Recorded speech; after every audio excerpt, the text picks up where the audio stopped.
Hello dear students,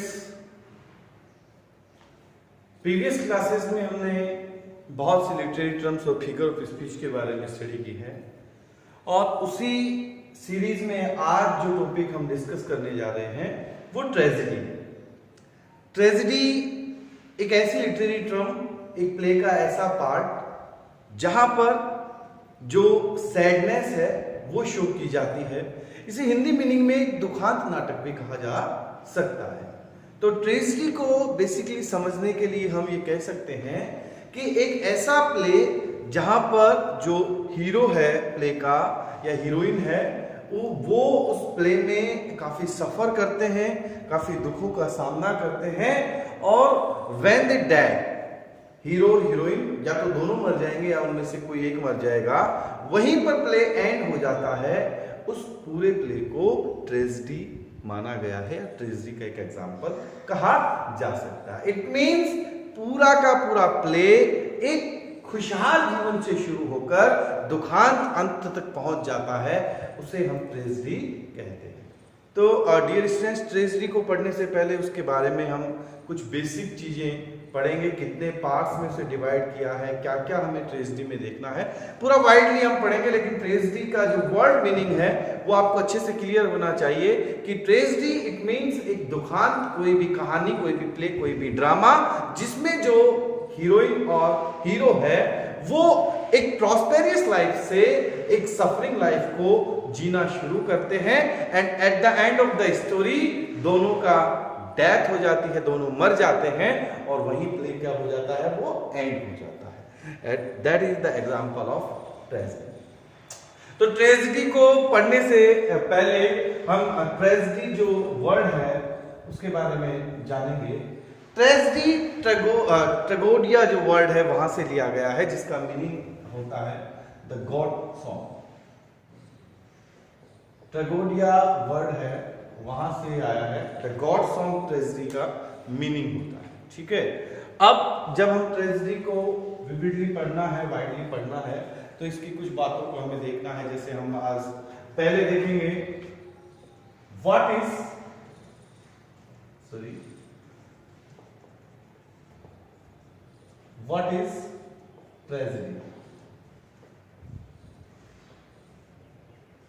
इसके बाद में जो ग्रीक ट्रेजेडी है, ग्रीक ट्रेजेडी क्या हम एरिस्टोटल जो है उनका भी नाम इसके साथ इंक्लूड कर सकते हैं। तो कहा what is tragedy, Greek tragedy, Aristotle tragedy. इसके बाद में हमें पार्ट ऑफ ट्रेजेडी देखना है, पार्ट ऑफ ट्रेजेडी। फिर हम इसके नेक्स्ट में देखेंगे ऑरिजिन, जो इसकी उत्पत्ति है उसके बारे में हम देखेंगे कि ऑरिजिन ऑफ ट्रेजेडी क्या है। ऑरिजिन मीन्स होता है उत्पत्ति, कहां से ये वर्ड इजाद हुआ है, ऑरिजिन ऑफ ट्रेजेडी। फिर इसके बाद में रोमन ट्रेजेडी है,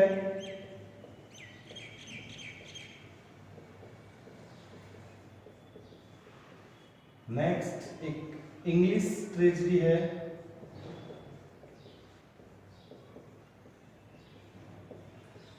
इंग्लिश ट्रेजेडी है, साथ ही साथ शेक्सपियर की जो ट्रेजेडी है,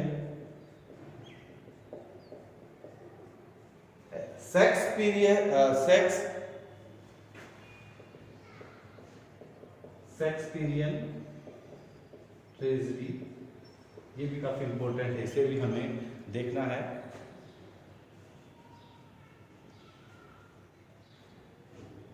और एटलीस्ट हम इसे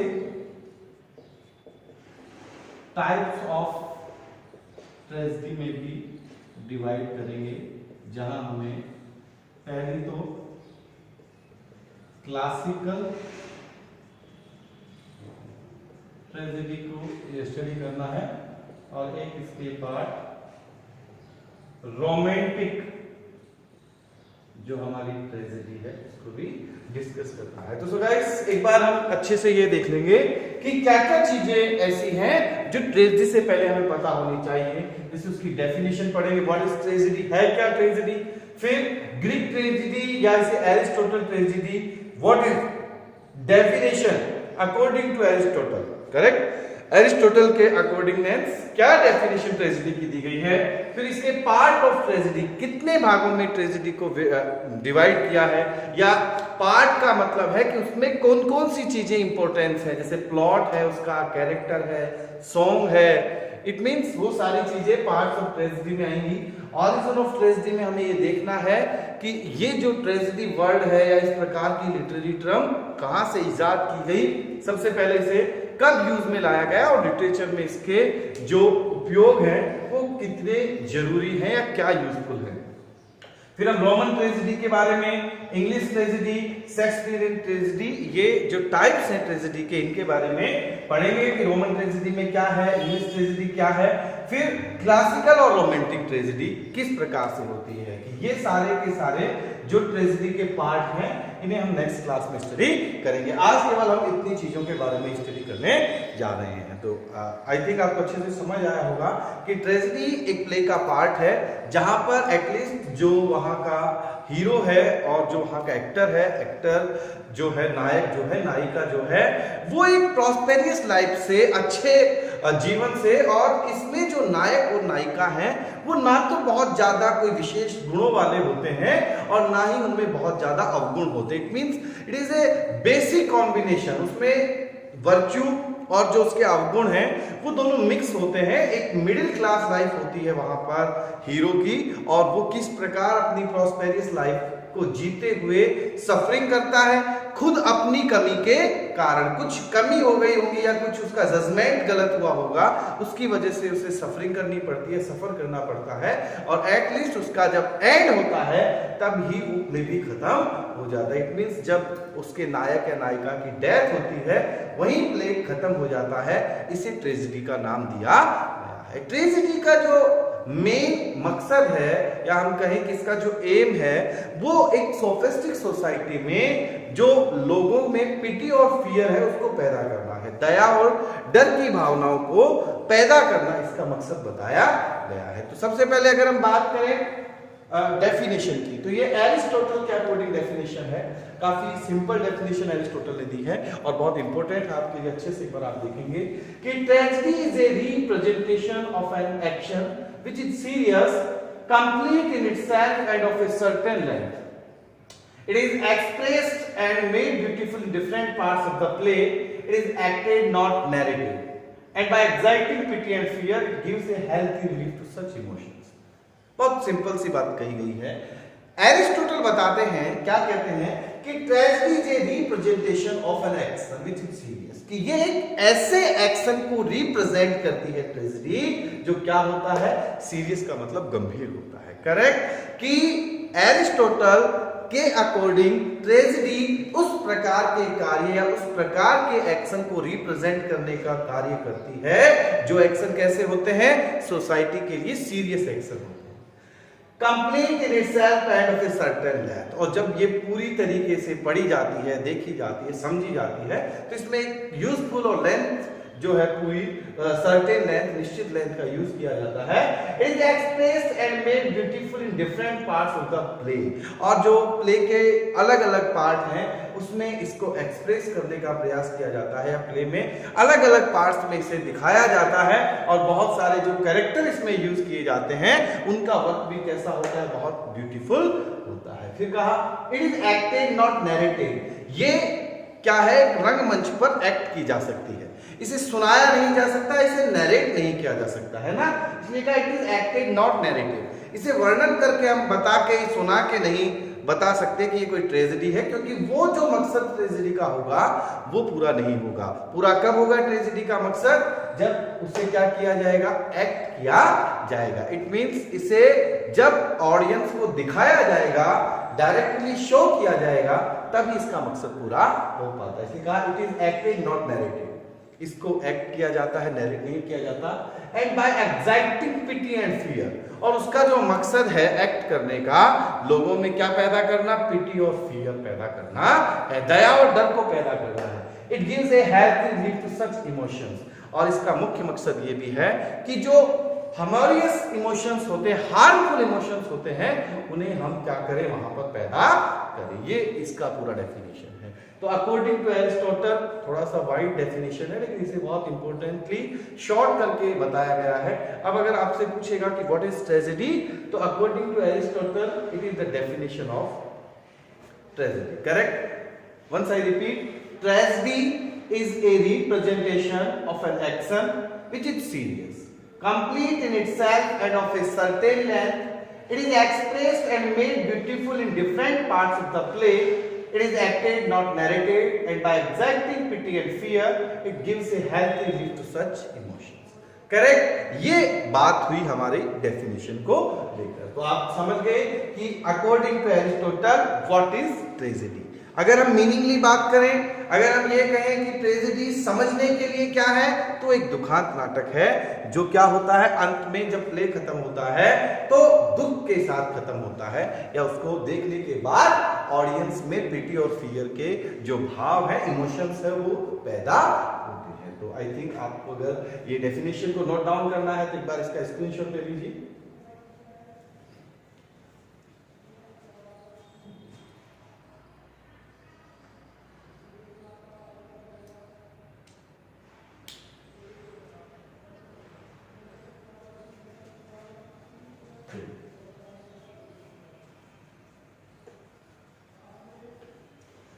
तो देखो व्हाट इज ट्रेजेडी, और ग्रीक एरिस्टोटल के according tragedy, part of tragedy हम पढ़ने जा रहे हैं। बहुत अच्छा इंपॉर्टेंट टॉपिक है, इसमें क्या क्या चीजें यूज करनी होती हैं। देखिए पार्ट ऑफ ट्रेजेडी में सबसे पहले अगर हम पढ़ेंगे तो हम इसके प्लॉट के बारे में स्टडी करेंगे, फिर बात आती है इसके कैरेक्टर,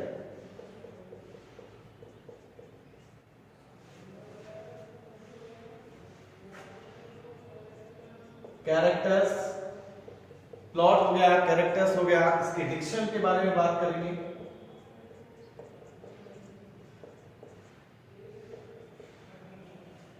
थॉट,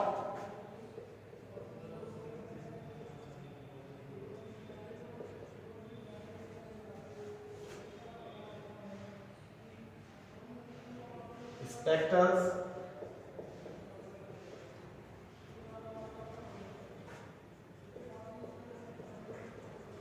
और सॉन्ग। ये सारे एक ट्रेजेडी के क्या हैं, पार्ट है। करेक्ट? प्लॉट क्या होता है? प्लॉट किसी भी प्ले की मूल आत्मा होती है। अभी समझेंगे इसे क्या है। फिर प्लॉट के बाद कैरेक्टर्स, डिक्शंस, थॉट, स्पेक्टर्स और सॉन्ग, ये सारे जो पार्ट्स हैं, इनके बारे में हम अब पढ़ने जा रहे हैं। सबसे पहले प्लॉट का डिस्कस करते हैं। What is plot?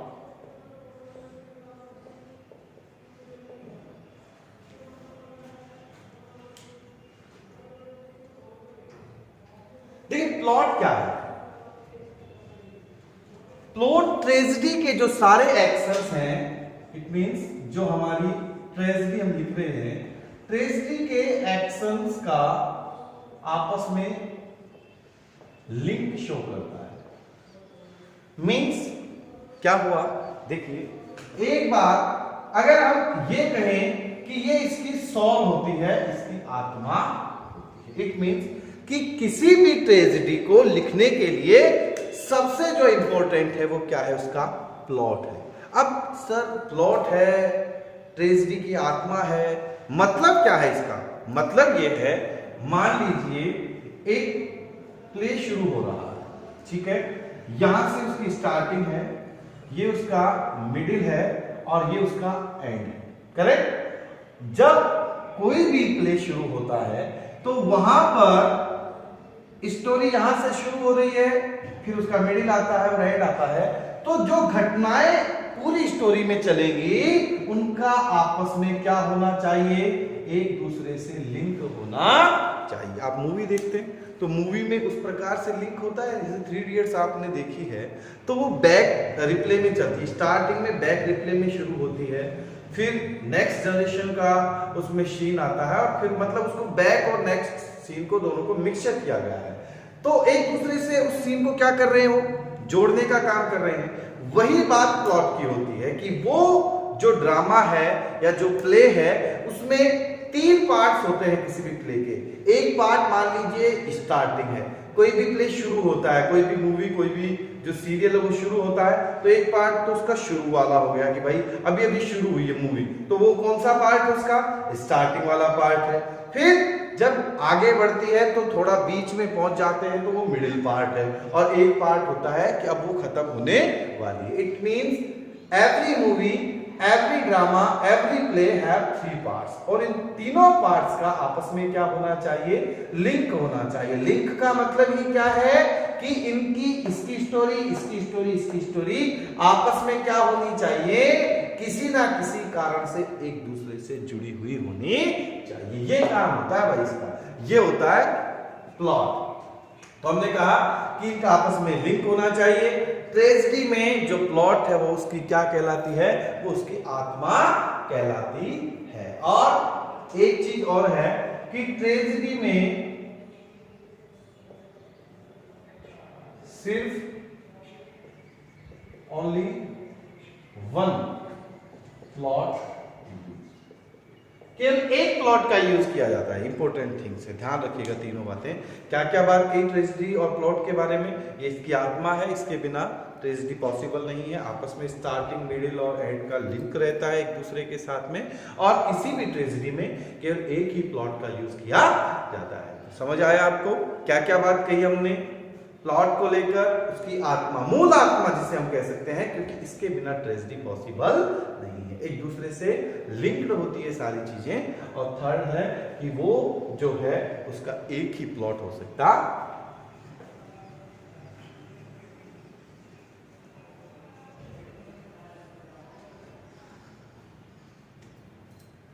सेकंड इसमें बात करते हैं हम वहां ट्रेजिक हीरो के बारे में,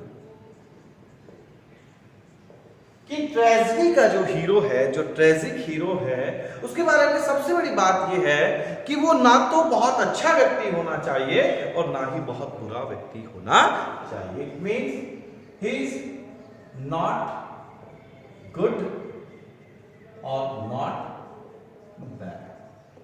बहुत ज्यादा गुणी भी नहीं हो और बहुत ज्यादा अवगुणी भी नहीं हो, मिडिल हो, बिल्कुल ठीक ठाक, कुछ गुण भी हो और कुछ अवगुण भी हो, ऐसा उसका हीरो होना चाहिए। ठीक है, पहली बात ट्रेजिक हीरो के बारे में कि उसमें बहुत ज्यादा कमियां भी ना हो, बहुत ज्यादा वर्च्यू भी ना हो, नॉट गुड नॉट बैड, ठीक ठाक व्यक्ति हो, वो ट्रेजिक हीरो होता है। दूसरी बड़ी बात उसके लिए क्या यूज होती है, ही शुड हैव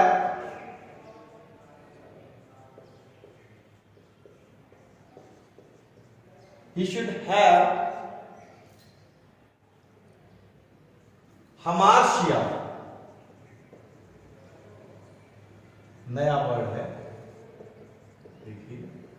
अब ये हमाशिया क्या है, ठीक है, व्हाट इज हमाशिया? हमने कहा ही शुड हैव हमाशिया। अब हमाशिया क्या है पता है? हमाशिया होता है एक ऐसा व्यक्ति, एक ऐसी परिस्थिति जो स्वयं अपने कारण पैदा होती है।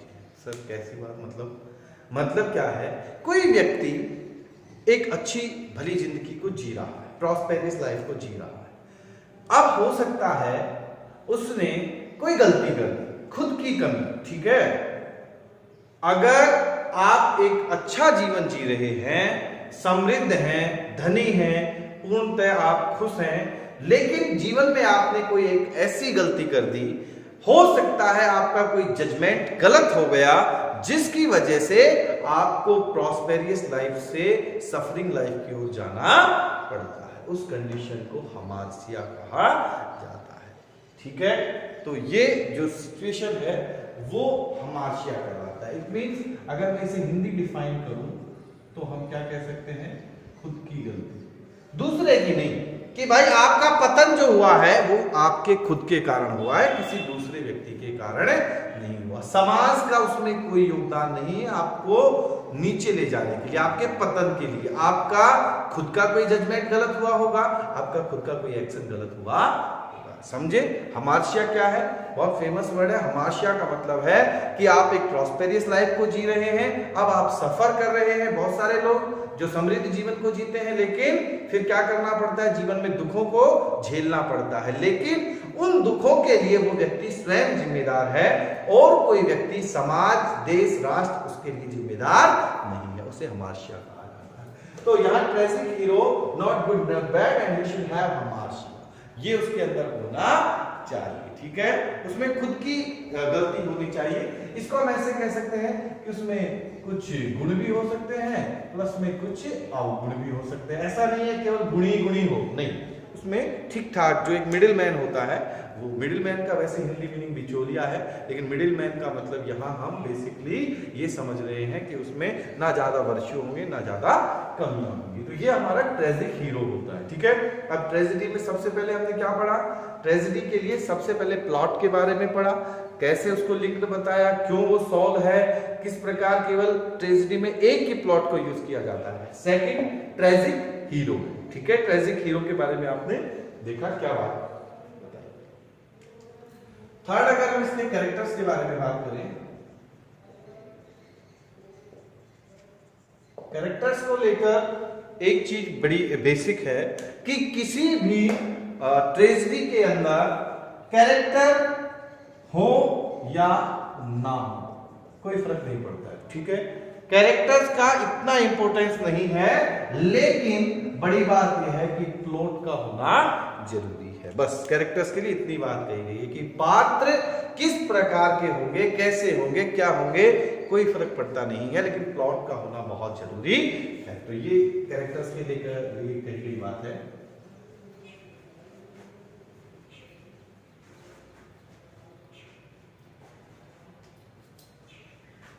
नेक्स्ट जो बात इसके लिए कही गई है वो है पिटी एंड फियर। जैसा हमने डेफिनेशन में भी पढ़ा था, पिटी एंड फियर का मतलब क्या होता है कि मान लीजिए इसमें जो एक्टर है उसका खुद का क्या शुरू होता है? डाउनफॉल शुरू होता है। डाउनफॉल मींस पतन। ठीक है, और इस डाउनफॉल के कारण, इस डाउनफॉल का जो एक तरीका है, उसका मकसद क्या होता है? सोसाइटी में हार्मफुल जो इमोशंस हैं उन्हें रिड्यूस करना है। देखिए, थोड़ा ध्यान से समझिए कि पिटी एंड फियर का जो मुख्य काम है वो ये है कि ये सोसाइटी के अंदर जो हमारे हार्मफुल इमोशंस हैं उन्हें रिड्यूस करता है। ठीक है, और जब कैरेक्टर को भी मैंने बताया, सपोज कीजिए कैरेक्टर जो है वो पूरी प्रॉस्पेरिटी से जी रहा है। ठीक है, और फिर उसका क्या हो जाता है? उसे अपनी जिंदगी में सफर करना पड़ता है। यही तो सीन होता है ट्रेजेडी में, समृद्धता से उसे दुखी जीवन में जाना पड़ता है। तो हम उसका क्या दिखाते हैं इस लाइफ में? डाउनफॉल दिखाते हैं, पतन ही तो दिखाते हैं। तो उसका मकसद ये है कि जो सोसाइटी में हार्मफुल इमोशंस है वो रिड्यूस किए जाएं, और उससे क्या होगा? उससे पिटी और फियर पैदा होगा। तो आई थिंक समझ में आया पिटी और फियर क्या है। किसी भी ट्रेजेडी में जब एक प्रॉस्पेरियस लाइफ से एक व्यक्ति कैसी लाइफ की ओर जाता है? सफर लाइफ की ओर जाता है, दुखी जीवन की ओर जाता है, तो उसका क्या होता है? डाउनफॉल होता है। इट मीन्स उसका पतन होता है। और उस पतन को जब वहां की ऑडियंस देखती है तो उसके अंदर से इमोशंस क्या होते हैं? रिड्यूस होने लग जाते हैं। कैसे इमोशंस? हार्मफुल इमोशंस, जिससे वहां पिटी और फियर पैदा होता है। तो ये पिटी और फियर कहलाता। ठीक है,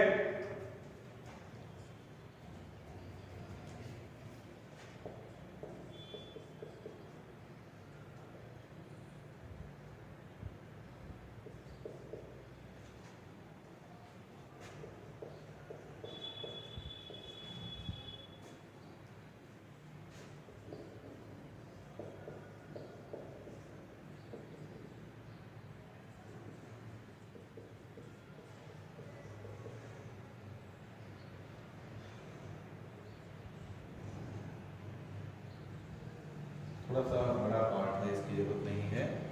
एस्काइलस, सोफोक्लस, यूरोयस, ये इसके उस समय के फेमस राइटर रहे हैं।